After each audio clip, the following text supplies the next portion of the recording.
Little Libraries, Big Heroes by Miranda Paul, illustrated by John Parra. For thousands of years, people have loved stories about heroes, mythical heroes, historical heroes, and even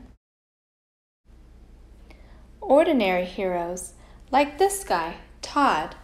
Pretty ordinary, right? Here's Kid Todd, pretending to be a superhero.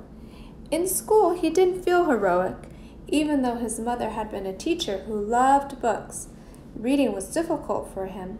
He was often scolded for asking too many questions and was told that he wasn't a good student. Todd's mom disagreed.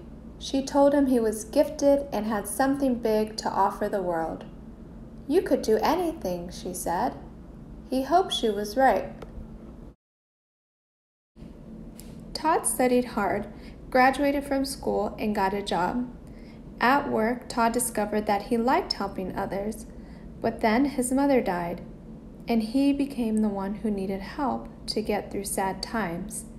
He missed her terribly. Memories of his mom teaching neighborhood kids how to read gave Todd an idea. He cut up an old door and hammered the pieces together to make a tiny one-room schoolhouse. He stacked books inside, nailed a sign on the front, and placed the little library on his lawn. Now he could share his mother's love of reading with anyone who passed by. There was just one problem. Very few people passed by. One day, during a rummage sale, Todd's neighbors spotted his creation.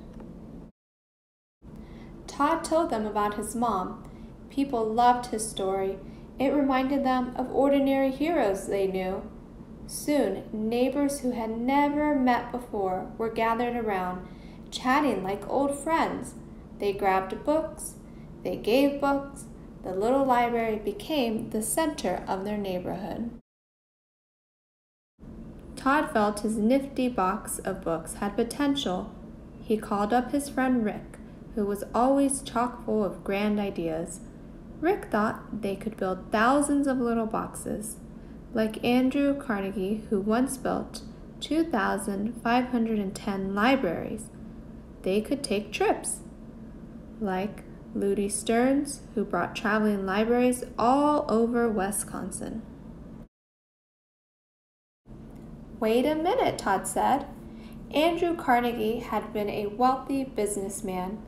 Ludy Stearns was a trained librarian. The two of them were just ordinary guys, and they were particularly low on cash. How many libraries could two ordinary guys create? How far could ordinary people spread an idea? They agreed on one thing. They wanted to find out. For months, they salvaged, designed, sawed, and painted. They learned important skills, such as how to recycle a barn, how to pick out a sliver, and how to convince family members that sawing and painting were fun. The team lined up their finished masterpieces and waited for the crowds. But crowds didn't come. Only one person bought a little library. The freshly built library sat and sat and sat.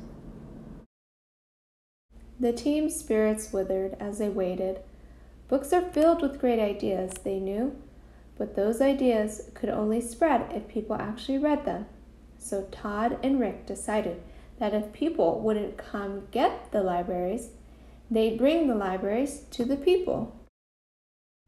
Out they went with 30 tiny libraries, planting them like seeds between Madison, Chicago, and Minneapolis. Just like the rummage sale, folks gathered around. Curiosity lured readers to the little boxes. They borrowed and shared books. Friends and neighbors talked with other friends and neighbors, who talked with more friends and neighbors about the books they've read and where they'd gotten them. It was working. The seeds of Todd and Rick's idea were beginning to grow. A radio interview spread the word about the little free libraries all around Wisconsin. Then a national TV show featured their idea. The whole country seemed to be buzzing about the tiny, anything but ordinary libraries. Over the next year, 400 little libraries sprang up across the United States. Each library needed a caretaker, called a steward. Stewards were ordinary citizens. Some were even kids. Many of them wouldn't stay ordinary, though. They became community heroes. After Hurricane Katrina devastated her hometown of New Orleans, a 6-year-old girl named Nikki collected nearly 2,000 books. She gave a box of books to every little free library in the city. Then she wrote a letter to Todd and Rick's organization asking for a little library of her own. And she got one. Nikki tucked some of her favorite books inside, and people have been checking out stories from it ever since. In El Paso, near the U.S.-Mexico border, reading programs were short on money. A librarian named Miss Lopez placed the first little free library in Texas at an elementary school there. With her students' help, the idea spread to more than 50 locations around the city. Soon, families had more access to books in English and Spanish. In western Uganda, volunteers set up a primary school and a little free library within a refugee camp. The women, men, and children who lived there had escaped great violence and had been forced to leave most of their possessions behind. Some of them learned to read from the magazines and picture books they found inside the tiny library. As the library spread around the world, more tales of ordinary heroes emerged. From within a Wisconsin prison, along a hiking trail in Canada, and in cities across Brazil, stewards placed little free libraries at a hospital in Ireland, on a street corner in Pakistan, outside a house in South Korea, and near a schoolyard in South Sudan. Today, thousands of ordinary and creative heroes are bringing millions of free books to their friends and neighbors. Today, those friends and neighbors will share with them with other friends and neighbors. Today, books will be loved, big ideas will spark, and tomorrow? Who knows?